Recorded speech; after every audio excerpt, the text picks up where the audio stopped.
Welcome back for another helping of oysters, clams, and cockles. I am your host, Ross Bolin, joined today by Viserys Targaryen, also known as Barrett Dudley. Hey, we're here today to discuss the Black Council. the Black. Aha! It's the sister story. It is. To You were last right. week's episode. You called this. You called this actually. As Sapochnik puts it. Yeah, I did kind of call it You by said- accident. Yeah.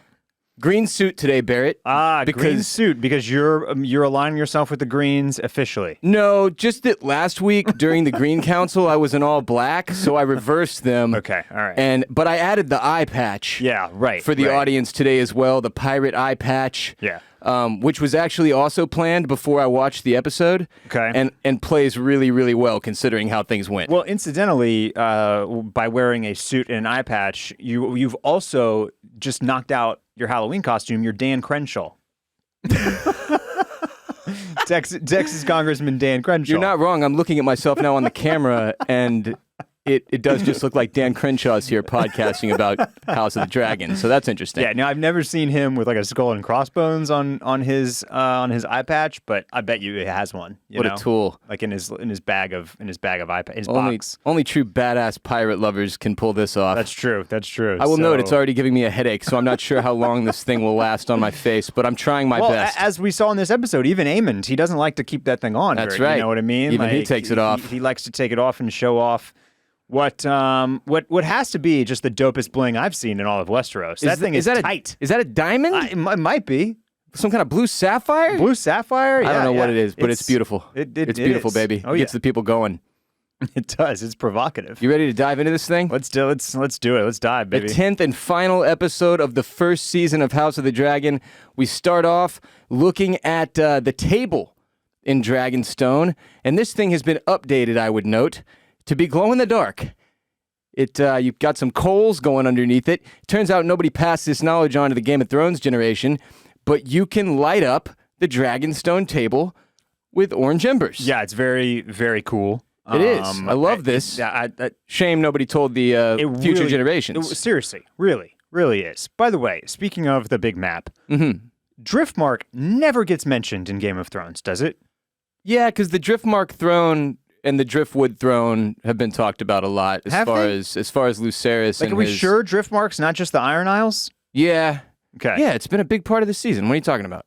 You're crazy. Yeah, no, I know it's been Wait, what are you talking about? Corlys is always telling Lucerys he's inheriting the Driftmark. Yeah, no, I know. I'm saying Driftmark is never mentioned in the series Game of Thrones. Oh, maybe very, very briefly, like it an seems like a offhand big ass deal. Is what I'm saying. Absolutely. I get you now. Okay. Yeah. I do not think it was really talked about much in Game of Thrones before.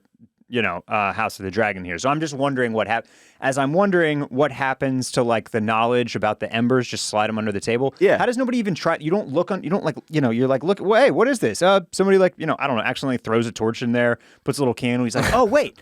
Oh, like you'd think somebody would figure that shit out. Right? Yeah, you would think. But who knows? And we digress. But yeah, the glow and the glow up for the table there, very, very cool. Very awesome. A literal glow up. A nice spectacle.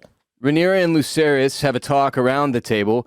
He doesn't want to be Lord of the Tides. He doesn't want it. I like Jon Snow. I don't want it. Doesn't want Driftmark. And Rhaenyra tells him, look, man, we don't choose our destiny, which is kind of a lame, I don't know, explanation for why he has to do it. Well, I thought it actually tied really nicely into something that we were talking about last Sunday, which is the idea that Aegon could potentially just be like, nah, I don't want this shit. I'm out. And that's what we talked about, right? Is that like, and Rhaenyra says as much. This is a responsibility. It's an it's an obligation. Right. And you have to inherit this, and then you have to like earn your inheritance. So it's I thought that this scene kind of almost like did the backdoor explanation of why these kids, regardless of what they want or don't want, are kind of forced into the game, the duty, right? That they're the politics born of it into, all. yeah. Right. Because it's like, obviously a big theme here to close out season 1, but something that we've talked about a lot over the course of the season is how this, kind of starts out as a parents' war, but the kids are the ones kind of like following it up and making it continue, and then their kids might do the exact same thing, and it's like it's the generational thing. And so I just thought that was a a nice note to get here is this explanation of like, this is what we do. This is yours, and you kind of have to take it. Rhaenyra even goes so far as to explain to him, look, I was 14 years old, around the same age you are. He's 14 right now. When I became heir to the Iron Throne, and to further what you're saying, that yes, it is this is the way it is in our family kind of Just thing. a lass of 4 and 10. Ah, yes, 4 and 10. I remember. Sir Laurent comes in to let Rhaenyra know that Princess Rhaenys has just arrived on Dragonback, requesting an audience with both Rhaenyra and Daemon. Rhaenys very bluntly immediately tells Rhaenyra and Daemon that Viserys is dead. So again, this is it's like the mirror of what we saw last week, right? Rhaenyra is pregnant, by the way, doing more belly rubbing. And she winces at the news, and immediately I was like, oh, good. Good. Yeah. Good. Again, watching it next to my 6+ month pregnant wife. And when she's told Aegon additionally that Aegon has been crowned successor, she further winces, and immediately I was like, okay, so she's going to miscarry or have some type of a medical issue here occur, which is lovely for a Sunday evening. Daemon says that Viserys has been slain, so he pretty much immediately is like, all right, this is a... Yeah, they go They're straight to usurping the throne accusing here. Allison and Otto Hightower of basically just bumping him off. And for the sake of everyone who was so upset by Rhaenys not flaming all of the Greens and ending this war before it could start last week, we do get a conversation which for me ended up serving enough to kind of make it all make sense. So I'll just explain what happens here. Daemon upset with Rhaenys that she didn't burn them all with the dragon. She says the war was not hers to begin, that she is only there out of loyalty to her husband and her house, and to tell Rhaenyra, look, the Greens they're coming for you and your children, by the way, and you should leave Dragonstone immediately, which does not get to happen because she immediately enters labor. Yeah. Right? Yeah. Early. We talked Quite about early. this on a little bit last Sunday and then again on Patreon on Thursday. And this was one of the kind of explanations that we had come up with, is that basically, like, it's not like she's been Team Rhaenyra the whole time, right? And so that's essentially her explanation. Is like, yo, I'm still pretty neutral in this. I haven't really picked a side. My husband, he's still, off in the wind. I got to make a decision. I got to have a house meeting. Sure. Yeah. And Cabs are here. house meeting, y'all, and get together with him before we like make a decision. So like, it just wasn't her place really to end it. Yeah, it's fine. It's fine explanation. It was enough for me. I mean, she could have been like, she could have taken a shit in tinfoil and sold it to the Queen Elizabeth's earrings, and you would have been like, I'm sold. Anything, as long as there was acknowledgement of the fact that it was like you could have ended this all right here. Yeah. Then I'm good. Yeah. But so yeah, Rhaenyra goes into labor early. I was really hoping we were done with stressful labor birthing scenes, but we're not. So No. as she's going into labor, Daemon starts planning the defense of Dragonstone, and as obviously they've just been informed people are coming for them. Rhaenyra calls her kids in to tell them their grandpa's dead and that people are coming to kill them as she is struggling with the labor to make it as stressful and dramatic as possible. She tells Jacaerys that whatever claim belongs to her, it's his now, right? Then we're back at Daemon's war table where a raven flew in, and apparently the sea snake, Corlys, has finally beaten his fever. His Barrett. fever has broken. His Huzzah! fever has broken. Broken the fever. He left wherever he was. You just can't keep a good Corlys down. You know what I mean? I knew he was coming back. I had a lot of faith. People were counting him out, and myself among those. Yeah. Those persons, and here he is. He beat it. You knew they wouldn't let Steve Toussaint just He's go a survivor, die to and some fever. He's back, and he's got more wisdom than ever. So yeah. Yeah. So Jacaerys comes in to tell them no action is to be taken while Rhaenyra is giving birth as instructed by Rhaenyra, and Daemon basically ignores him. He's like, let me show you how loyalty works. And, takes him out to the cliffside. Yeah, and it's like, hey, Where- y'all loyal?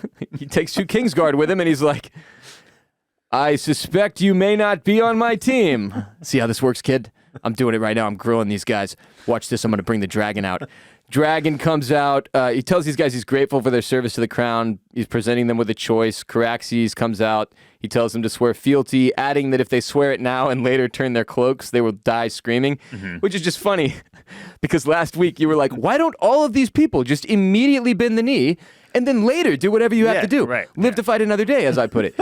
And these guys, as they're probably thinking that same thing, Damon's like, and just in case you try to pull a fast one, you will die screaming if you break this oath and turn cloak later. What'd you think about his tactics here? Was this sound strategy? This wasn't my favorite scene in the episode. I mean, I kind of get like, It was okay. listen, kid, I'm going to distract you and take you out here and show you that I've got to grill these guys and make. And I also get having to make sure that the King's Guard are loyal to you. Obviously, the Queen's Guard, as it were, in her case, I suppose. Yeah, I thought it was. We had a few scenes that were callbacks in this episode, and this one I thought was kind of referencing the moment in Game of Thrones where Daenerys gives the Dickon and his dad Randall, I believe, the Tarleys. I think want to so, say. yeah. Yeah, the Tarleys. Yeah. Because Sam is the brother there. Dick on, dick off. It reminded me of that, right? Where she has the dragon standing behind her, and she's like,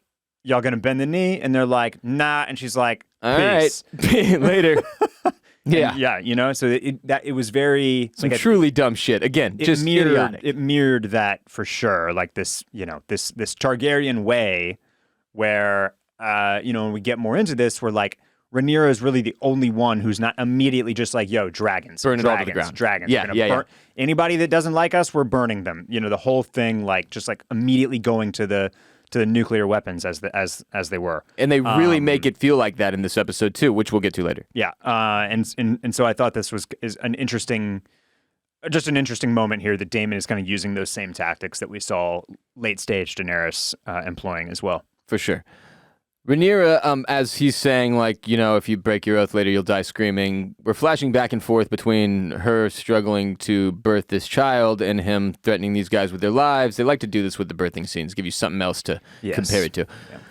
And Rhaenyra pulls her own baby out of herself without having help from any nurses, and it's not alive, unfortunately. The umbilical cord is wrapped around its neck, so she cradles her dead child and then gives it a funeral with these Silent Sisters. And it's just like a good, solid 10 minutes of trauma for the entire audience to chew on. You know what I mean? Now, we all have this shared trauma together. And I'll say this for Game of Thrones, the universe, and House of the Dragon. It exposes you to things that perhaps you may have not otherwise been exposed to in life. Death in some cases, like it makes you feel it really up close and personal with Viserys. And, you know, same thing back if you wanted to do Game of Thrones, call back to other characters. But here, I mean, these are really powerful human moments, some of the most intense things you can experience as a human being that are being displayed for you on screen. And while I'll say, I mean, for those of you who are, I mean, just not squeamish at all and were not impacted by this at all, I don't know if you're lucky or you're a serial killer, but it was brutal. I mean, this was tough to watch. I was obviously more difficult for me because of my personal circumstances about to have a kid. Absolutely. Yeah. But this was like, I mean, if there's something I walk away from season 1 with, it's that childbirth is really freaking hard. Yeah. Look, as this scene was unfolding, I was like, oh man. There are going to be a lot of think pieces about this one. People are going to be upset that there was a dead baby on screen, right? Like, absolutely. Yeah. But that was no doubt the point, right? Like, this was supposed to be extremely evocative and like provocative and visceral, and it was supposed to garner a reaction, right? Whatever that reaction might have been. Like, I'm sure they knew that there would be a gamut of them, and like, yes, like you're saying, like this is extremely dark, but something that happens regularly that we generally as a society don't really talk about or kind of handle well. And as one of the things we discovered in the pandemic was like the things that we as a society like to turn a blind eye to, not discuss, that are uncomfortable conversations, those have to be had, right? This is an example of one of them that probably for way too long has not been addressed on a societal level enough, right? We're like, men, we know some stuff, but we don't know that freaking much. You know what I mean? About childbirth, about pregnancy, about how all this stuff works, and we don't have to. Right. but we probably should. Yeah. Right? In order to have a grasp, especially if it's going to be men who are making decisions about what can happen with women's bodies in Washington, Yeah. right? So it's like some of this stuff, I think, this season in particular, it's just the way George R. R. Martin attacks storytelling. He likes to tie in big picture shit and really large moments that can be talked about in a variety of different ways and have things that the way they unfold leads to larger conversation, basically. Yeah. And it was coincidental, I think, but this season we ended up with several things that are really good modern talking points. Yeah, I definitely think that there's an element of that in his storytelling that is like, manages to kind of grab onto some third rails that are kind of current. But I'm sure you watched the inside of the episode, and like I do think it's interesting that this whole idea of like childbirth being a battlefield and like really wanting to tell that story throughout the season was apparently just like Miguel Sapochnik's baby. Wasn't But part that's of that no pun intended there, but that was Sure, his sure. that was his thing. His that idea. Was he wanted to get this message across, and like Ryan Condal mentions that, Miguel mentions it again in the inside of the episode, and so I do think it's I'm not like having a take on it really. I do find it interesting that like middle-aged dude Miguel Sapochnik like felt very impassioned on telling that particular story, and it makes me wonder if he had an experience. Yeah, so I wonder what his his own personal experience that he was so passionate about continuing to put this type of scene on our screens and continue to like make reference and put across this idea that childbirth is a battlefield and is extremely difficult and is a war in and of itself. So it's just kind of a curious element there that it sounds like That he that plugged mostly in, came yeah. from Miguel. Yeah. Yeah. Well, so then to take it back to my point, not necessarily George R. R. Martin who put the childbirth stuff in and the women's battlefield stuff necessarily, but I think what makes his storytelling, his books translate into such good TV is that the events that he plugs into his stories end up giving you a lot to discuss, which is why our podcast has obviously been so much fun and so successful. Huzzah! Speaking of which, today's episode is brought to you by Felix Gray Glasses, the best blue light glasses in the game for watching House of the Dragon in comfort and style. 5 years ago, Felix Gray set out to create eyewear that would improve daily screen time, and since then, Felix Gray has been on a mission to create a better relationship with technology. Their lenses filter 15 times more blue light that can make screen time tough on eyes and disruptive to sleep.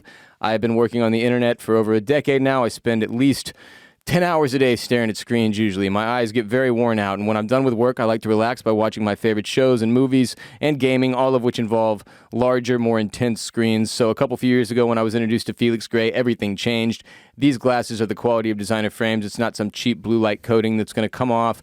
No chipping, no cheapness, never happens. Just incredible quality designer frames that are stylish and functional as they protect your eyes from all the blue light that the screens we rely upon emit. Hard to cut back on screen time if you're like me, but you can do your eyes a solid. Get yourself some Felix Grays to get relief from those headaches, dry eyes, blurry vision, and what have you that occurs over the course of your workday, because you wouldn't go into battle without a suit of armor.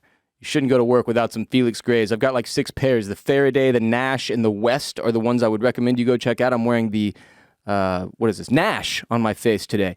Use our URL, FelixGrayGlasses.com/OCC to support the show and get free shipping, free returns, and free exchanges. They've got non-prescription and prescription available. Check them out now, FelixGrayGlasses.com/OCC. That's FelixGray Glasses.com/OCC for free shipping, free returns, and free exchanges. So Sir Eric, with an E.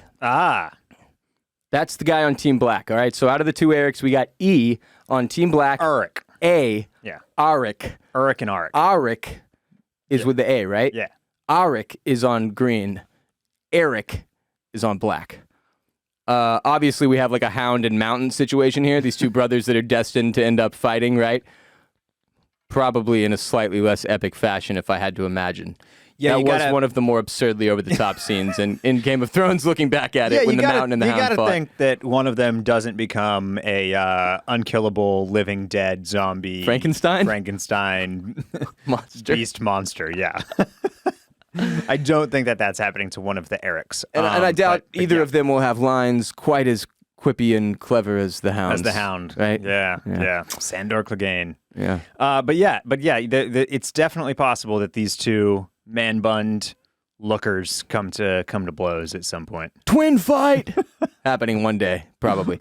So Eric rolls up to the funeral of the baby, and Rhaenyra and Daemon, and he brings a crown for the queen. That's his whole. Viserys' crown. Yeah, brings Viserys' crown, becomes her first queen's guard, I guess, by swearing himself to her. It's this very dramatic and emotional scene. Daemon crowns Rhaenyra and kneels to her. Everyone kneels. Yeah, and all this except Rhaenys. Yes, and all of this happening as she lays her baby to rest. Exactly. Right? Like this. So it's worst day of her life, but this very big, So it's a very low moment to a very high moment. Exactly. Which I think makes it extremely impactful. And you know, like there's a lot of different ways that you could read into that, right? But you mentioned how those turns in her stomach kind of happen as she hears this news that basically like a war is impending, like they've usurped the throne and you're going to have to do something about it. This thing she's been dreading forever it's now. And so it's I think that speaks to like to the whole idea of the womanhood here, right? Which is like you're expected to do both. You have to be pregnant and have your baby, and you also have to like be at work and be the queen and figure out the war strategy, right? And so it's just keep your head on straight the whole time. Yeah. So she and so all of that just kind of like one of those kind of falling away while she gains the other is just kind of an interesting contrast there, and I thought was done pretty well. And no kneeling from Rhaenys yet, though. She's not bent the knee. Yeah, I repeat, Rhaenys does not kneel. Also, I'll say this, having watched my wife grow my son in her stomach for the last 6 months plus, it's also a call to like, dude, that's what you just hit on. It like, I can't really fathom having to do that and go to work. Yeah. Like go do a job, go do stuff, like which my wife does, and she's a hero to me for that. But that is definitely something they're calling attention to here. Like she's not getting to participate in the planning of this war. Yeah. She's missing out on the decision making because she's having to deal with the woman's battlefield. Right. So they have this huge meeting around the light up table. Rhaenys still does not bow when everyone else does as Rhaenyra enters the meeting. Yeah. No bob, no nothing. We find out we've got not a whole lot of people here. 30 knights, 100 crossbowmen, and 100 men-at-arms and such. So they're going to need some allies, obviously. That's the thing. You remember at Game of Thrones, anytime somebody would be like, we got to go to war, and now we need our allies. And everybody was trying to get their allies going. You got to call your bannermen. Your bannermen.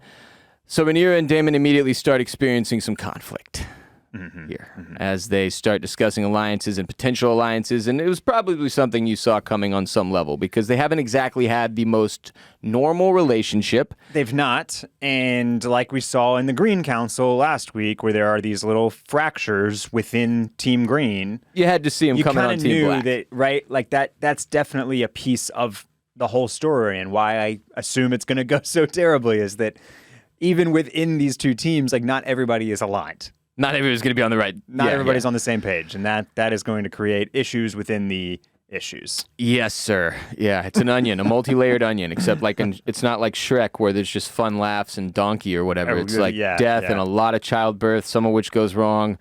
And, Eddie Murphy's not going to be cracking jokes in this one. Just people burning alive. Yeah, that's right. Rhaenyra asks Rhaenys about Driftmark, who says, Lord Corlys sails for Dragonstone to declare for his queen, which is an exciting thing. I'm stoked to see Corlys again. Rhaenys assures Rhaenyra that the Valyrian fleet is theirs. This is a pretty big moment from a strategic alliance standpoint, but at the same time, you're going, yeah, but I just watched you not bow twice. So I don't really know how to feel about Rhaenys and what she's got going on, especially based on her conversation with Corlys later, which we'll get to shortly. So this is when Daemon gets into the dragons. That's right. When he's like, look, we've got 13 dragons right now to their 4, I think was the count he gave. And that's not counting unclaimed dragons. And he's got some dragons down in the oven. He was counting the unclaimed dragons, though. As the 13? Yeah. Oh, definitely not. Definitely not. Because I think there's more than 13 unclaimed dragons, is my understanding. Because they got dragons in Dragonstone down in the dragon pits. They got dragons in the King's Landing dragon pits. Yeah, but they don't have the ones in King's Landing. They're not going to be able to get to those. No, I'm just saying. They name Meleys, they name Rhaenys' dragon, and they also obviously name Caraxes and Syrax. and then one of the daughters has one. Both sons has one. That's 6. They say that there are like 3 unclaimed down in their own location. I think he says he's got 3 like in the oven. Well, he does have 3 eggs, but I think he talks about 3. I mean, all this is semantics. It doesn't really matter. But I thought those were the 3 unclaimed, is what I'm saying. Yeah. Oh no, those are not. I don't think those are. They're not hatched. I think he's saying that there are 3 completely unclaimed dragons that don't have flying riders. around. Yeah, and then there are the wild ones. Right. And we get a little scene that's almost like a throwaway when he goes and hums and sings to the dragon. Got to assume that's one of the wild ones. I thought that was one of the ones in the Dragon Keep at Dragonstone, though. And okay, here's the thing. Yeah, one of the could be one of the unclaimed the 13 he's counting half. There's no way he's counting unclaimed toward that number, because then that would be insane. You could just argue that those numbers are on the other side too, right?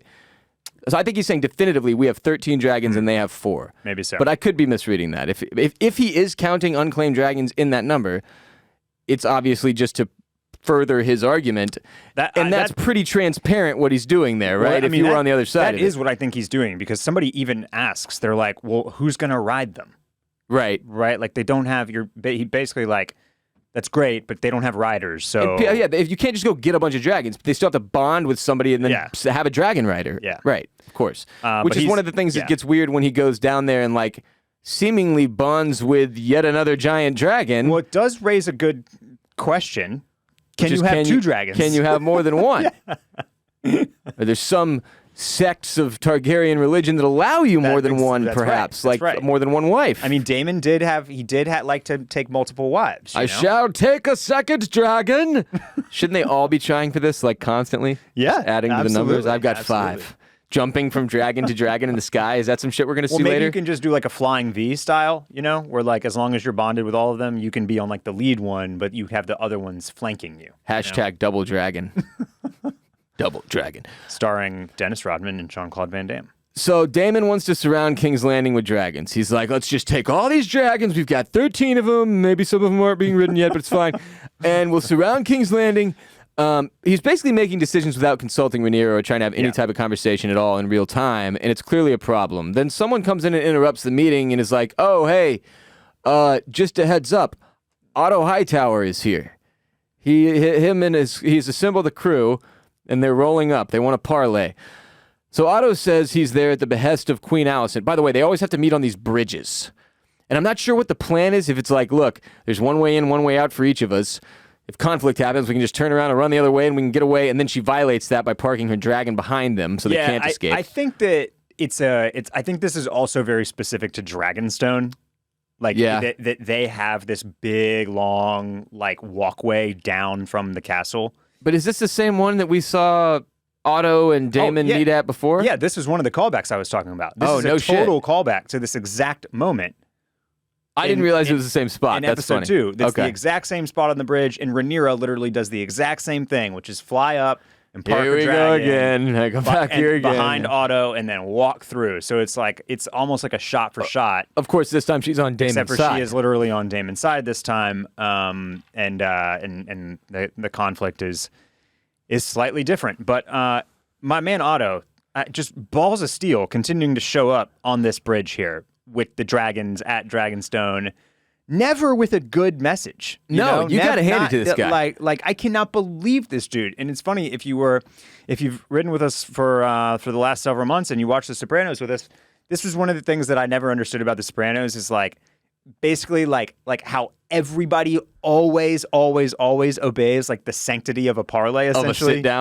Of a sit down. Yeah, they're not just all whacking each other constantly at sit downs. I don't understand how, she doesn't park Cyrax on the back there and just murder everybody right then and there. Obviously, we get to that later. She's trying not to shed blood and like do what's right for the realm, yada, yada, yada. But the point stands that it seems like the sit downs and the parlays go smoothly more often than it seems like they would. And as I'm saying that, until the Red Wedding, I'm recalling things like the Red Wedding and even the guest right, which is semi-violated later in this episode.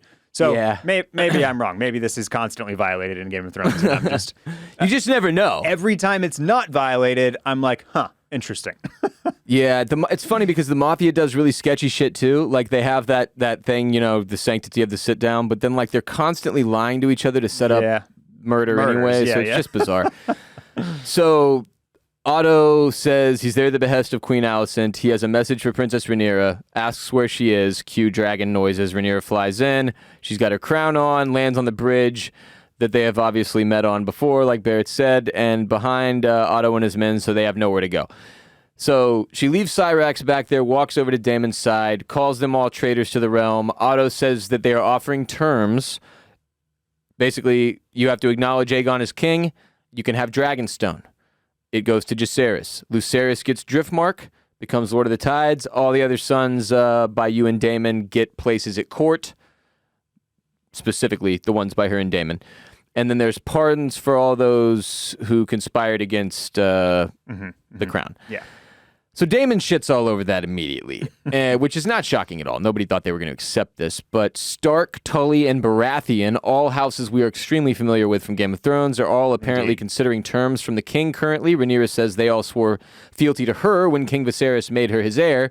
That's obviously a big question up in the air here, is who's going to remain loyal from that initial scene we saw.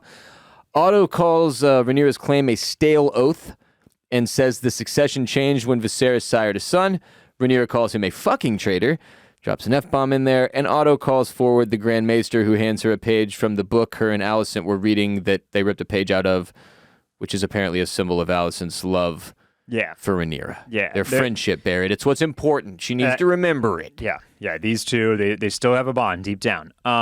Also, and it might be love. I recognize this as something that I saw book readers talking about over the past week. Yeah. Which is, here we go again. I'm going to try to force it in there. I'm sorry. I'm not sorry. Is that and Otto says this, sorry. He's got the Conqueror's crown. He's got the Conqueror's sword. He's got the Conqueror's name. He's got the Conqueror's name. He had a person of the faith crown him. Thousands of people saw it. And he basically says, it's over. Every legitimate, every sign of legitimacy, every icon of this being the real deal, he's got it. You've got nothing but the stale oaths. What do you even think you're doing? You're never going that. You don't have shit. You lose, Mr. Lebowski. Yeah. The bums will always lose. And so that's why it was so genius on their part to get him in all that gear and get him all the right stuff and put him up there as soon as they possibly could and crown his ass. Crown his ass. They did. Daemon draws his sword and everyone behind him, as a result, demands Sir Eric with an E bring Otto to him, and Rhaenyra says no. Just as conflict and bloodshed is about to break out, just like the first time they met on this bridge, she shuts the whole thing down, then tells Otto King's Landing will have her answer by tomorrow. Today's episode is also brought to you by Calm.com. Back in 2020, I got into meditation for the first time. It was definitely something I judged as kind of weird before I actually tried it, and holy shit, has it changed my ability to stay centered and calm throughout the course of my stressful life. So if meditating perhaps was something you had planned to get into in 2021 and maybe failed miserably, why not start now at the end of the year? Get a head start on 2022 being awesome and get your meditation practice started with Calm today. Find peace of mind. We're partnering with Calm, the #1 mental wellness app, to give you the tools that improve the way you feel, reduce stress and anxiety through guided meditations, improve focus with curated music tracks, and rest and recharge with Calm's imaginative sleep stories for children and adults. There's even new daily movement sessions designed to relax your body and uplift your mind. If you go to calm.com/dragon, you'll get a special offer of 40% off a Calm premium subscription, and new content is added every week. Over 100 million people around the world use Calm to take care of their minds. Calm is ready to help you stress less, sleep more, and live happier and healthier today. For listeners of our show, Clam Fam, Calm is offering an exclusive offer, 40% off a Calm premium subscription at calm.com/dragon. That's CALM.com/dragon. For 40% off unlimited access to Calm's entire library. Dragon. That's calm.com/dragon. So back at the strategy table, the glow-in-the-dark one, Daemon is once again arguing the overpowering number of dragons they have. And Rhaenyra drops an almost identical line to one we heard in Game of Thrones. She says, I do not wish to rule over a kingdom of ash. But she adds in bone. Yeah. Daemon and her argue some more. Rhaenyra clears the room. Thank God. Too many cooks. There was like 40 people in there. I don't know why they have so many people in this room, but there was way too many. There are about as many people contributing to the strategy here as they have like defending the entire castle. Yeah, So, it was a little out of control. Like, who's out watching to make sure they're not getting rolled up on it? Every person is in here. So Rhaenyra brings up a song of ice and fire to Daemon, and he's like, what? So she explains it, and at no point here is she picking up on the fact that this guy has no fucking clue what she's talking about. I don't know why she didn't consider that a possibility, that Viserys, in fact, never told Daemon about the Song of Ice and Fire because he never, in fact, considered him to be an actual heir. Yeah. So she gets choked really hard by him, and it's super weird. And again, their relationship is very awkward and violent. And that's when Rhaenyra realizes, oh, wow, Viserys never told Daemon. And that is what made him so angry. Is that it's just a reminder, right, of this thing that we saw as his driving force behind everything he did. He was always just trying to get at his brother, trying to get back at Viserys for not naming him heir, for replacing him with Rhaenyra. It was all about trying to derail Viserys. So bringing up something that Viserys chose to share with his daughter and not his brother is infuriating to him, and she sees the wrath of that immediately. It was, he does not know about this prophecy, but he drops a line, one that was in like a teaser trailer. I think the very first teaser trailer that I had completely forgotten about and not really been looking for. And here it is in the finale, which is that dreams didn't make us king, dragons did. Right. And obviously we've seen over the course of this season that some of these Targaryen dreamers really do have future telling abilities. Kind of. Helena's certainly some type of a psychic, a sixth sense, a psychic ability, so it's just it's like it's a line that makes a lot of sense, right? Like, yeah, they conquered and won and have this throne because of dragons, but like, so where do the dreams actually tie in as far as the meaning of it all, or like the purpose that they serve, ruling Westeros, right? Like, yeah, it's hard to know which dreams are legitimate and which ones aren't. Yeah, right. So it tends to be the problem with prophecies, is you don't know which ones are going to hit. Exactly, and so it's looking or removing the choking that's happening. Mm-hmm. Like, the line is insightful. I felt like. Absolutely. So next we see Corlys waking up from a slumber with his wife Rhaenys asleep at his bedside in a chair. Rhaenys is very upset with him for abandoning their family, says they needed him. He says he lost everything, and she's like, we lost, Corlys. We. Rhaenys tells him his brother is dead, and how, that Daemon took his head. Corlys says, and this is an important quote, heedless ambition has always been a Valyrian weakness. You were right, Rhaenys. I reached too far, and for nothing. Our pursuit of the Iron Throne is at an end. We shall declare for no one. We will retire to high tide to be content with our grandchildren. All right? She cuts him off, though, and explains that their grandchildren are going to die because they're never going to be safe as long as Aegon is king. So Corlys says that Rhaenyra destroys everything she touches. He's extremely upset. Rhaenys says Rhaenyra is the only one demonstrating restraint and holding the realm together at present, in fact, by keeping them from plunging into war, as all these men she's surrounded by attempt to do just that. Yep. So, in the end, Corlys is obviously convinced. Him and Rhaenys fly to Dragonstone. They join the rest of the Blacks around the glow-in-the-dark strategy map. And immediately upon entering that room and being reunited for the first time in a while with Daemon and Rhaenyra, Corlys asks, well, Daemon's not there. That's my point. Corlys asks where Daemon is, and Rhaenyra says he's tending to other concerns. So you have to imagine they've got some type of conflict still between them. Now he's not even attending this meeting. Who knows what he's off doing? I guess we find out soon. Yeah. Corlys analyzes the map, the glow-in-the-dark map, and where they've got the pieces set, and he says they've got far too few allies to win a war for the throne. He points out that House Hightower swore an oath to her, and if she's counting on all these oaths to be upheld, then certainly she should be considering the fact that one has already not been. Hope is a fool's something, ally. Yeah. He says Viserys' realm was one of justice and honor, that the Valyrian and Targaryen houses have this long-standing historic relationship, that the Hightower treason cannot stand, and that Rhaenyra and Daemon have the full support of House Valyrian and their fleet. Yes. Obviously, very momentous. Corlys immediately kind of, takes hold here, and by the way, drops the bomb on us that the Stepstones have been won. Oh my God. Yes. He went on this crazy harebrained mission of his. Corliss, he did it. But he did it. He got those stepstones, and this time he fortified them for real. For real. Dude, they're garrisoned up. He fully garrisoned the territory. Total blockade of the shipping lanes. The narrow sea is theirs. The Triarchy has been routed. The Triarchy has been routed. Can't believe it. Ross, the beautiful day. They're done. Just thank the heavens. It's one of the best days of my life. I'm not going to lie to you. Yeah, seriously. Big day. And he's got a lot of. He's got the good strategy, basically. He's coming there with sound ideas here about like doing things like choking off the gullet. The gullet. And gotta choke out the gullet. No ships can get through. No allies can even come through. Hashtag gullet. Rhaenys is going to patrol the skies herself, like wink, wink, up there on Meleys, just doing boss bitch shit. Meleys. And so it's good to have him here, and yet.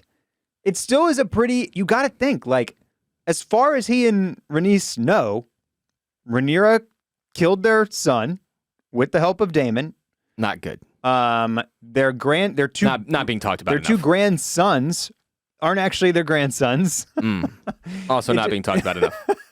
So it's like they really, like. What's his tie in here? I mean, you feel like his bond to their house, his oath here is on pretty thin fucking ice, is what you're saying. Yes, like it's just like despite it's an interesting jump for them to kind of put all of that aside and be like, but Daemon slashed the dude his brother's head off. Yep. That's another one in just here. cut his brother's head off. So despite all of that, they're like, we'll ride with you. And she's not bowing and shit. There's a lot. Look.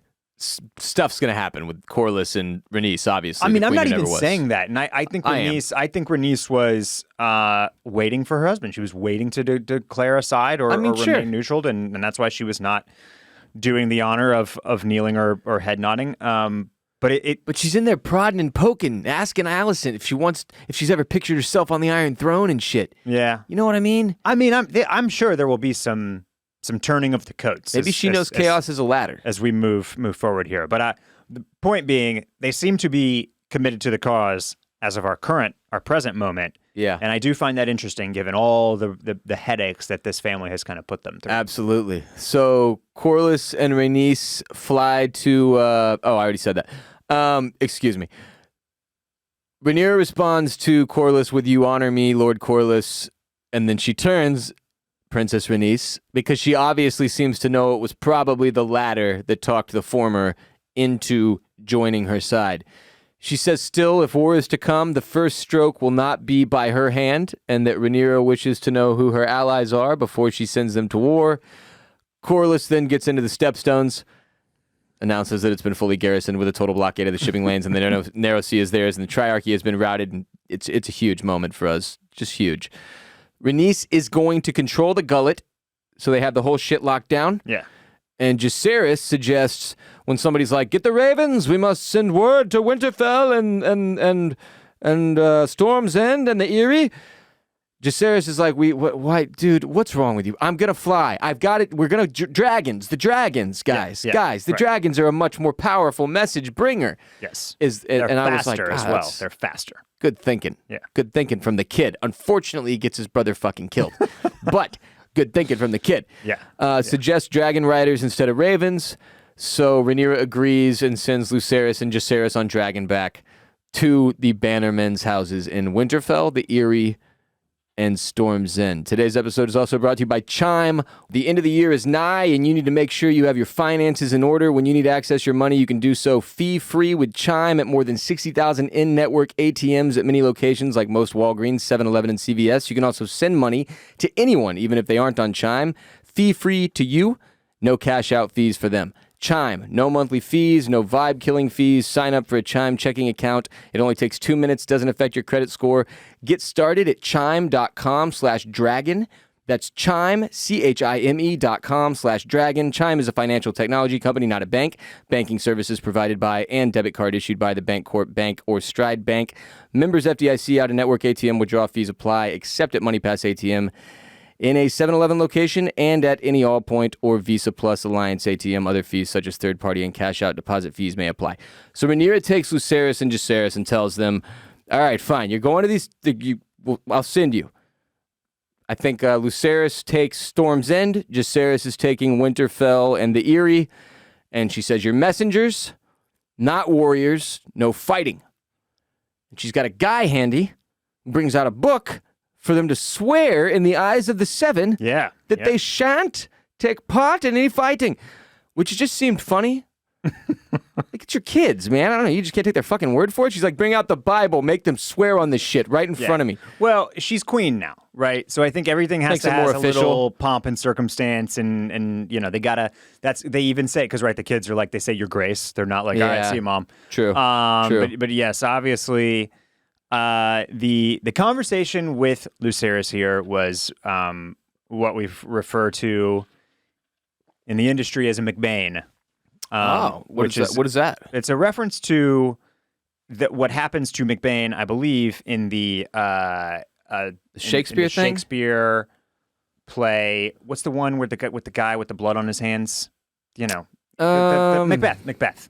I believe it's a reference to the character of McBain in Macbeth, who basically like it's the trope of like, whenever you say that something is going to be okay and it's going to be perfect, and then you're going to go like sail away on a ship and live happily ever after something's done, it's definitely not going to go right. So the her being like, you will surely be greeted with a warm welcome by the immediately Baratheons. knew. It's going to go totally fine. Nothing bad will happen. Storm's End is a mere hop, skip, and a jump away from here. It's just All a 20-minute flight. You've got Baratheon blood from your grandma, Rhaenys. Lord Boros is in charge there. It's probably going to be a really warm welcome. Yeah, and I yeah. put in parentheses, he is so fucking dead when he gets there. So that is, yes, the when they are milking how well something's going to go, It's not a good sign. It generally spells certain doom. Yeah. Especially so- on this type of in a Gurm story. Yes, Not a good thing. And this guy, boy, they've just really. We saw Luke out there getting his ass beat by his brother. Like, Yeah. he doesn't want any of this. He doesn't want to be the Lord of the Tides. He's a nice kid. He's got those just soft curls on his head. He's just a He's just a nice turd out he's just there, a though. nice, he's a nice warm guy that just wants to warm turd out there.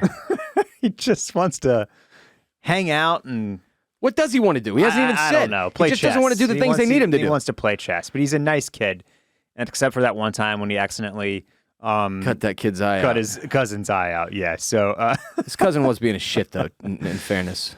or Yeah. his uncle's eye out. Oh, his So- uncle. Yeah. So Uncle Father Oscar. Uncle Father Oscar. That's right. So you kind of knew that this was going to go poorly. Yeah. So the boys fly off to get some allies. Rhaenys flies off to the gullet because someone has to hold down the hashtag gullet. Gullet. Hashtag gullet. We see Daemon going down in the dragon pits of Dragonstone carrying a torch and singing. And this is another trailer scene here. He finds this very large and ornery dragon, and then they make eye contact and bond or whatever it looks like. Well, you gotta sing songs to a Keep 'em- wild dragon, keep 'em calm. or an unmatched dragon. Yeah. You know. We learn even more about how to control these things in this episode. We'll get to that in a minute. So then we see Lucerys flying into Storm's End, and I was like, oh boy, here we go. Here's the, because as you're watching the episode unfold, you're like, well, there's got to be a big thing that happens here at the end. Course. Yeah. And the thing about, I'll say. Yeah, so he's expecting a warm welcome because of his mother, and he sees, he parks his dragon, and he looks over and immediately sees Vhagar. Yeah. And I'm like, oh, you're definitely not going to go inside now, right? You're not a moron, are you? And no, he is a moron. Yeah, he parks in the motor court, you know? Yeah. And he parks his little, like, He's like, "Boop, boop." British Jaguar two-door coupe roadster. Thinks he's got a nice little you know, car there. Tiny Yeah. little thing. Yeah. And he looks over, and there's a fucking Transformer semi-truck that doesn't even fit in the motor court. Yeah. You got to roll out. You got to peace out. You're no more than 4 and 10 here. You're a turd out there. You got no fighting skills. And the biggest dragon in the entire world is like, you know, It's emasculating the shit out sitting of you. in the cell phone lot. Like, nah, man. Yeah. So Lucerys declares himself to the guards. They escort him inside. He goes because he's a moron and should have bailed immediately after seeing Vhagar. Lord Boros is in there, and he's kind of a fiery fella. He informs Lucerys that he already received an envoy from the king earlier this day. He says the House of the Dragon does not seem to know who rules it. Ha ha ha ha. Yeah. And then he says, that sign won't stop me. I can't read. He can't read because Lucerys delivers him a message and he has to summon in the maester because he's illiterate. The kid can't even read. Like Floyd Mayweather. So Lord Boros is upset to just be reminded of his father's oath with no promises added on. He's like, where's the stuff, the things? These guys over here, they're going to marry up my whole squad. I'm going to be attached to the crown in all kinds of ways. Which, you got, okay. Which one of my daughters do you want to marry, kid? Yeah, and this was, beyond it being foolish to walk in there once you see Vhagar outside. Also foolish to just be like, yo, remember that oath? That's it. That's all we got. Just remember that oath. You you already see there's another dude here. There's this is one thing. Maybe this is the kind of thing that reminds me of maybe this happened in Game of Thrones, but also just elsewhere, right? Where like Boros, maybe if you're Rhaenyra and you come down there. Then maybe. And then you say that. Then maybe. Like, that's a message that could be delivered face to face. Well, and perhaps if it was just you as the only dragon rider there, but Aemond is already there with a significantly larger dragon. You riding it on Dragonback, the message, the effect has been completely lost. It has, yeah.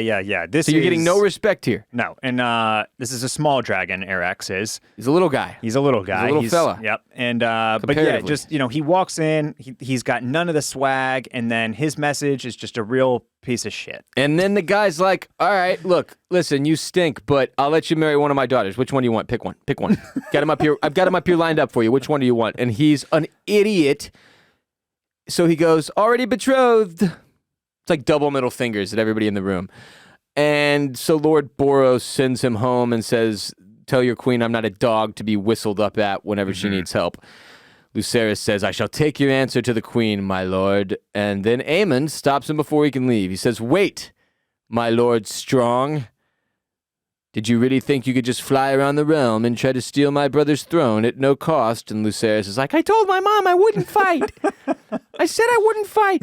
So Aemond takes off his eye patch and gives this, he's like, a fight would be little challenge. No, I want you to put out your eye as payment for mine. One will serve. I plan to make it a gift to my mother. Lord Boros is like, not in my chambers, not in my house. This is very important. You can't have it happen in your house. No, absolutely not. Guest right, baby. Yeah, it's again, he's trying not to violate the terms of that, right? But I did, as he's yelling it, I did register it in a negative way. I was like, oh, he's dead the second he leaves because he's only safe if he stays. Then they can't violate the sanctity of this. Clearly, Lord Boros is going to uphold it. The second he leaves, he's a toaster oven. Yeah. What are you doing here when Aemond throws you that knife? Are you just jabbing your eye out? You just going for it? Just saving your skin that way by plucking an eyeball out? If I'm in this position, if I'm that little guy and I've got that little dragon, I'm probably running over to Lord Boros' feet and like wrapping myself around him and like, make him stop it. It's your house. House right. Yeah, he should guessed right.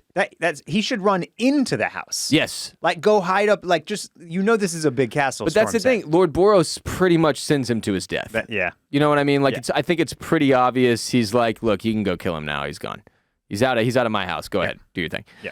Although it does seem to be pretty accidental, which we can talk about now. So Lucerys runs back to his dragon. He pauses, and I was like, what is he doing? Get out of there. But he's checking out the weather. It's storming really hard. And he's all right, Arax, you got to focus, and you gotta listen to me. You got to obey. Yeah. Because the storm is very intense. Storm's End, the name checks out. That is the thing about Storm's End, is that it's an end where there are oftentimes storms. Storms. So he flies off, and it's pretty obvious he's going to get attacked about 10 seconds into this choreography-wise. You're just like, cinematography-wise, rather, you're just like, oh, God, here we go. And it's very, like we've seen this too before, right? Very cloudy, very dark. You just know, you're just waiting for which angle is he going to come from? Looming shadow on one of the sides. From below? Like a little, yeah, exactly. Yeah. So we see the shadow of Vhagar above him. Then Aemond does a flyby, buzzes the tower with Vhagar, whatever you want to call it. He's like 6 times the size of Arax at a minimum. At least. I mean, seriously, this is like a fucking 747 flying on top of a little Cessna 2-seater. It's not he close. Is way, way, way bigger. Again, we will see And just how much bigger here in a minute. And but. this is not a fight either, in which it's the reason that it's 100% without any doubt to me. He did not mean to kill this kid. He was trying to scare the shit out of him. Yes. Further Yes. intimidate him, certainly, but did not mean to kill him. No, so, yeah, he's punking his ass. He's bullying him. Exactly. We've seen their whole kind of back and forth, right? These two sides and how it plays out between the kids. And honestly, I mean, I think that for Aemond, even challenging him to like take his own eye, right? Like just being so much bigger, stronger, better, faster, more of a fighter, more of a warrior, cooler, eye patchier, just the whole thing. Like that's enough for him. He's just like, I think, right? Like he's just, I'm so much cooler. I don't need to kill you. I don't need to kill you. You're a turd out there. Right. But I am going to bully the shit out of you. Yeah, he definitely does, because the dragon chase commences here.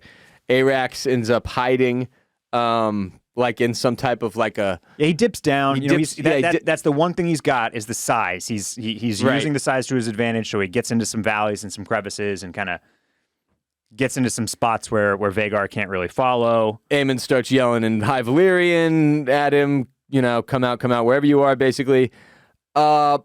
Then Arax attacks Vhagar from the side. He's not listening anymore. No, yeah, he's gone rogue. To Lucerys, and then after this attack, he shoots some flames at him or whatever. Vhagar stops listening. Both dragons have gone AWOL. They're completely off the tracks. Yep. And then Vhagar chomps Arax in half. I mean, I wouldn't even say he ate the middle third of him.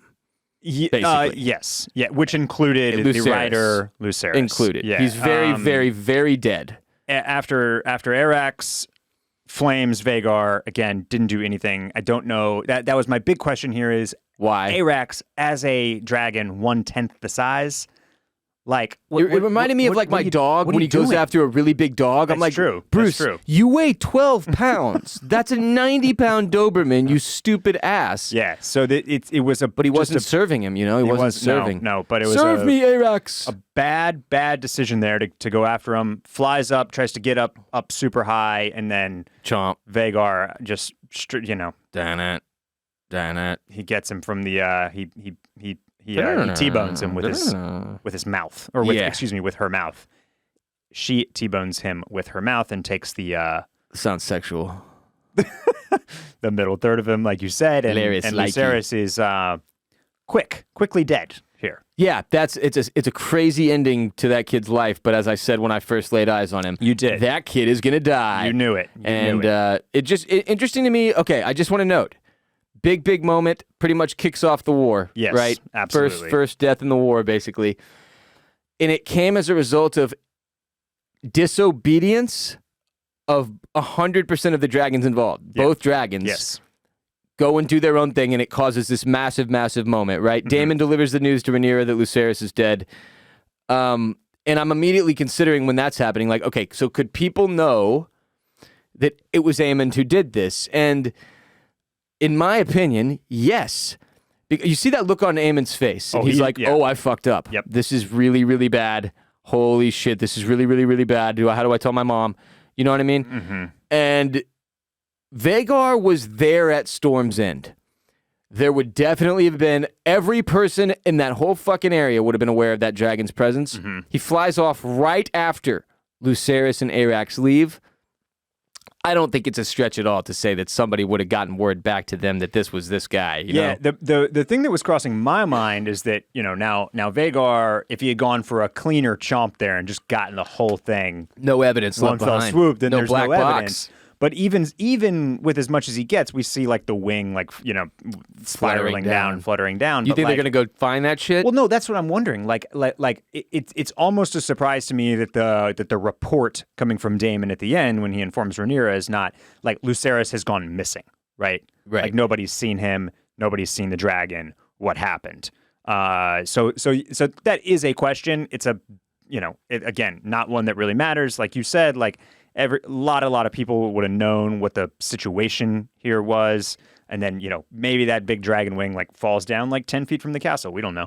But yeah, the fact that the information. I don't think there's going to be any evidence recovered. It was like over the ocean. Well, right. That's what I'm saying. Like, Yeah. That's so the fact that the information travels so quickly, right? And we don't know how long that's the thing. You got to kind of give it. Maybe so. You know what I mean? But- It's like but, that could have been 2 weeks later. But I will be curious to see like essentially who saw what, who relayed what, if any of that does come into play. I don't think it will, but my guess is that's the explanation, is that it's like, look, this is the biggest dragon in the world. It was at Storm's End. The kid flew to Storm's End. Everybody knew he was going to Storm's End. He left Storm's End after being refused and was never seen again, and this other dragon flew off immediately after him.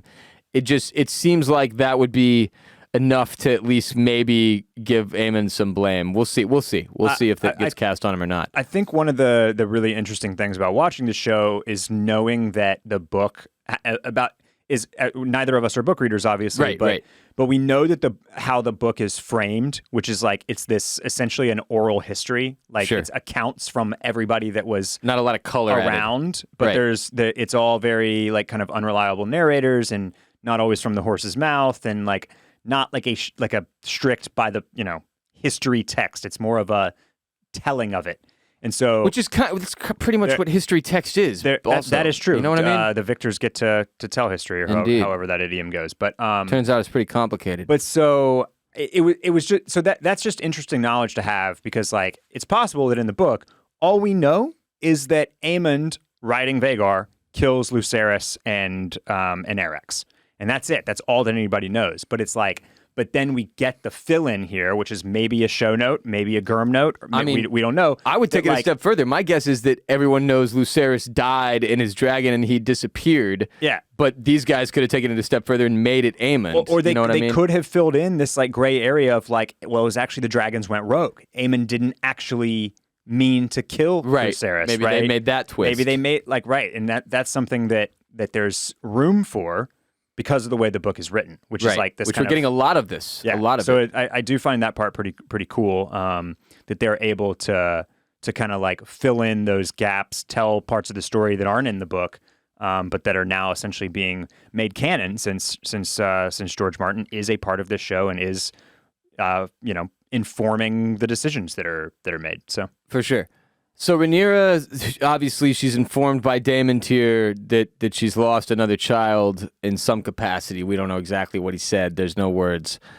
But that's like in 20 minutes that she lost 2 kids, basically. So when she turns around and we get our last shot of the season, it's a broken Rhaenyra, right? That's sort of, this conflict is now inevitable, right? Yeah. There's no avoiding it. This thing that she's been trying to, pray would never happen, the day would never come. It is now.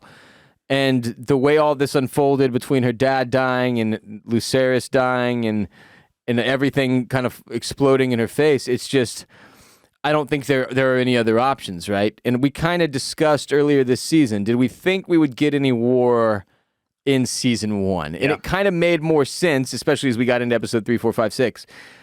That this was all a setup season, that the whole season could almost be seen as a pilot, right? Yep. Because, and this is now I'm starting to understand why Miguel Sapochnik's involvement was so important. Because you had to have your A game for this. If you couldn't nail the setup for the rest of the story, then no one was coming back, right? For season 2, obviously. You blow season 1, that's going to make it tough. You don't get as much audience to stick around. People aren't going to be doing as much water cooler buzz, less podcast listening, less secondary media consumption, article reading. You got to crush the first season. You got to have your best guys, and I think Sapochnik was their best option. We discussed before the show even aired how he was always the big setting, big picture, like piece. Battle type of dude, though, but he didn't really get utilized in that way all that often. Now, we did have the Stepstones battles going on pretty much nonstop the first few episodes there, bothering us all season long. But it really paid off to me because, and I think we can start to get into like what we thought of the finale here, Barrett. To me, it wasn't necessarily what I expected, but not in a bad way, really. Just, I'd say it was a little more. After all we saw this season and how this seemed to be almost like a ratcheted up version of Thrones season 1, right? Like an even more intense, more violent, more visceral, more disturbing on a visual level with all you're having to take in through the eyes. Mm-hmm. And then so I expected there to be this sort of, I don't know, over the top big moment that would drive Twitter crazy. And that didn't really happen necessarily. Yep. I thought it was, and not necessarily in a bad way, just it wasn't what I thought maybe the first battle or something, you know what I mean? To cap off the first season. But in hindsight, this is kind of just the way it always was. I mean, it makes sense. This was always just going to be up until the beginning. You were going to get the first shot fired, basically, and then now you got to wait for season 2 to see the war that's coming, the inevitable conflict, right? Yeah. But all in all, I mean, I thought it was great. I thought it was I'm very well made. I definitely feel the same on a couple of your points there. One, it wasn't exactly what I expected. This episode was definitely fewer fireworks than I expected. A little more tame. Yeah, a little, like very much just, people kind of sorting out. You nailed it last Sunday when you said that this would be essentially the mirror episode of 9, which was all about what the Greens do in the aftermath of Viserys' death, and then this one was the flip. It was the Blacks do what the Blacks do in the aftermath of Viserys' death, and then the crowning of Aegon II. And so and then the other piece that I really agree with is like, once you think about how this season was basically a setup, a season-long setup for this big war that was happening, then it also does make sense that not much, in the way of like major plot movement or like twists and turns, that stuff is all like still to come, right? We just basically got 10 episodes that put us up onto the precipice of this massive Dance of Dragons, as everybody keeps, referring to it, which basically means that that there's no trying to keep the secret what's happening, right? Like the dragons are all going to fight each other, and these two people, these It's going to two, be a massive war. these two factions are going to explode into a big time war. But yeah, I do think that it's, after watching the finale, I'm now more surprised that they're going to wait or like that they weren't more ready to get in the bag for season 2, because this is You mean to get it out in 2023? Yes, yeah, absolutely, because it's not that I'm fine with the fact that season 1 was full setup for the war, like that it's it could be really cool after we see some of season 2 to have all of this really kind of long backstory and that spanned decades, right, to get us to this point. But I'm trying to think, I don't think anything in the original Game of Thrones, I don't think there was ever as big of a cliffhanger for a season ender, right? That makes you wait to see what. Yeah, so they are really leaving us here right as everything is about to get real. You know what I mean? Part of the reason I like it is that I went into the show knowing, okay, there's going to be a war. And then none of that war happened in season 1. Yeah. It was all of, here's why the war happened, Yeah. right? Here's the setup. Here's the big picture moments and the characters that caused this conflict to eventually break out.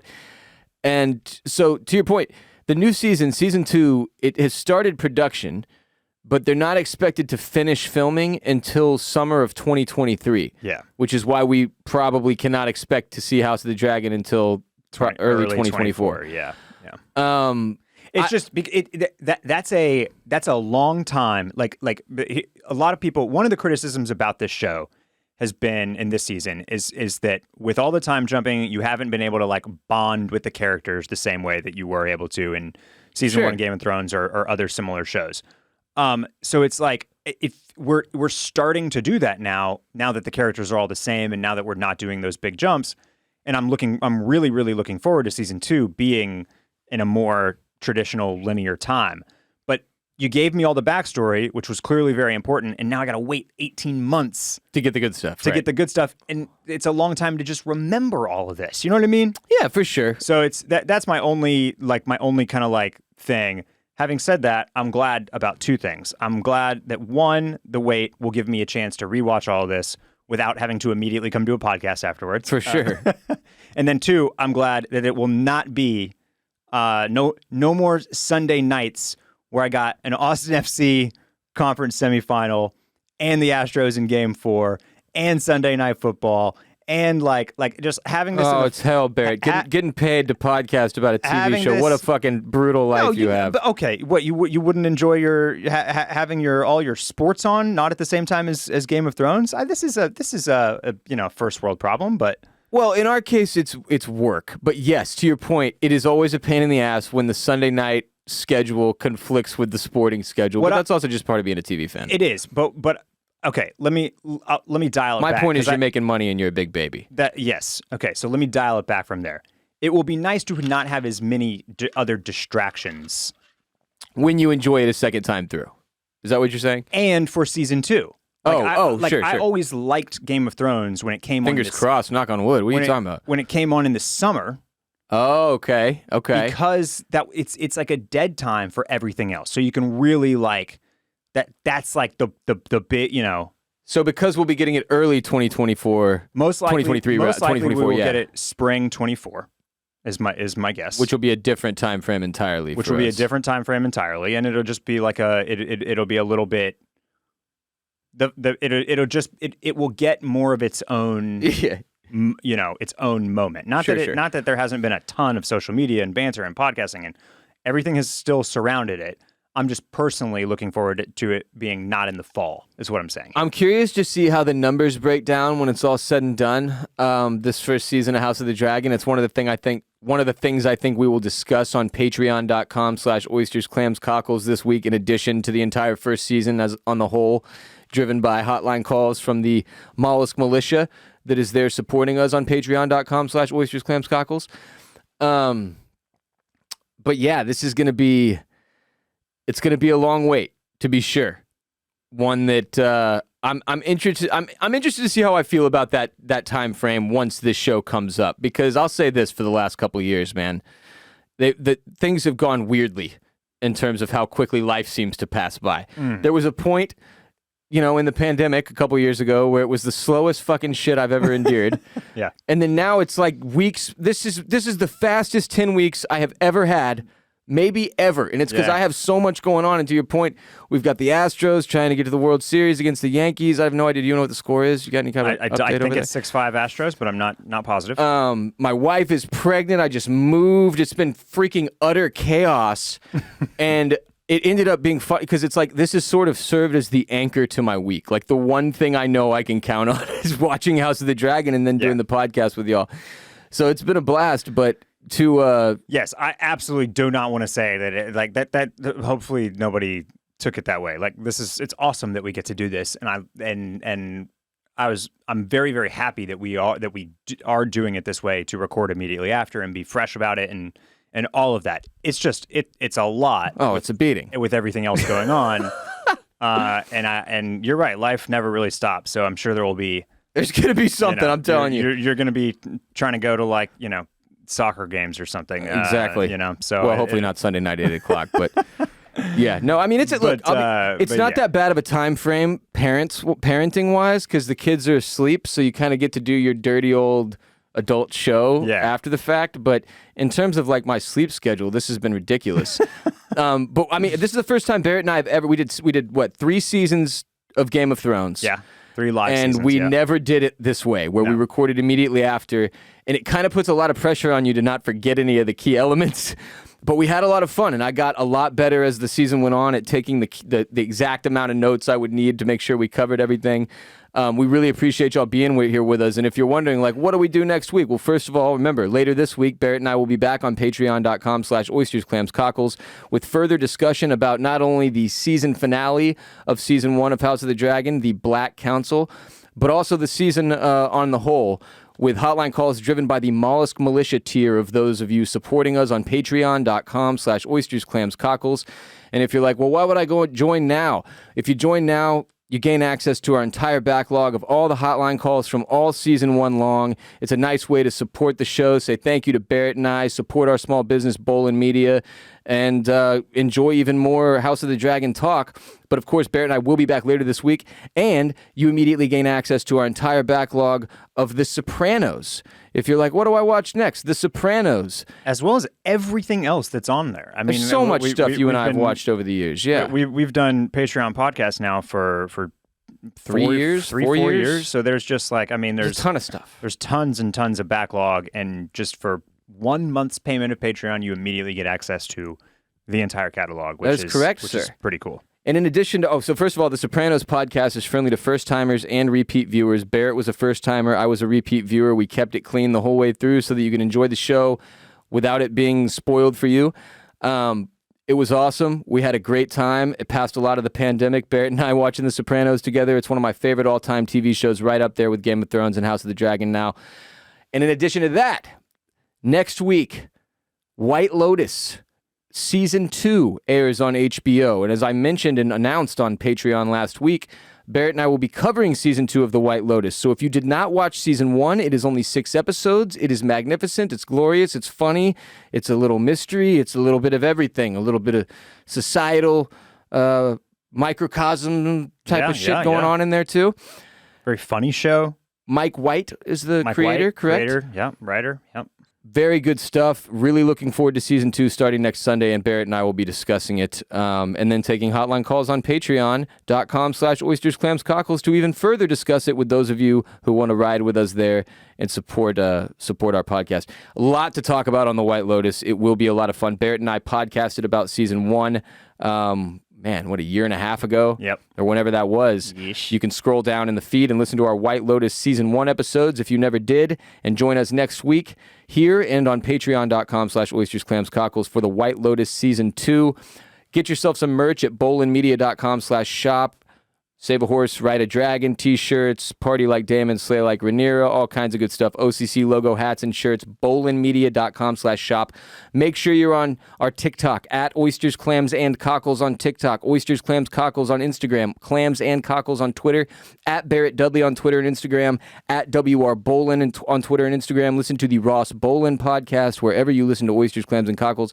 If you've never watched an episode of our show, you haven't seen Barrett's silver Targaryen hair and my Aemond eye patch, or Dan Crenshaw, depending on what you want to go with, on YouTube, they're all available there for you to watch on YouTube. We had a little over 3,000 people riding with us every week, watching our episodes on YouTube. We really appreciate y'all. Tried to go a little bit above and beyond. It's one of the things you can expect to see changes on with our podcast between seasons. I'm going to be investing some more money and energy into making sure that we have a fully optimized YouTube setup with enough cameras and everything to make that work, along with our social media cameras. So got that to look forward to. Season 2 of House of the Dragon, our YouTube setup will be tight, which is good. Barrett and I will be back later this week. Patreon.com/oysters, clams, cockles. Holler at us on Twitter, on Instagram. Let us know how you felt. Yeah, come get some more content. If there's any week to hear a second episode, It's this week. This is the one.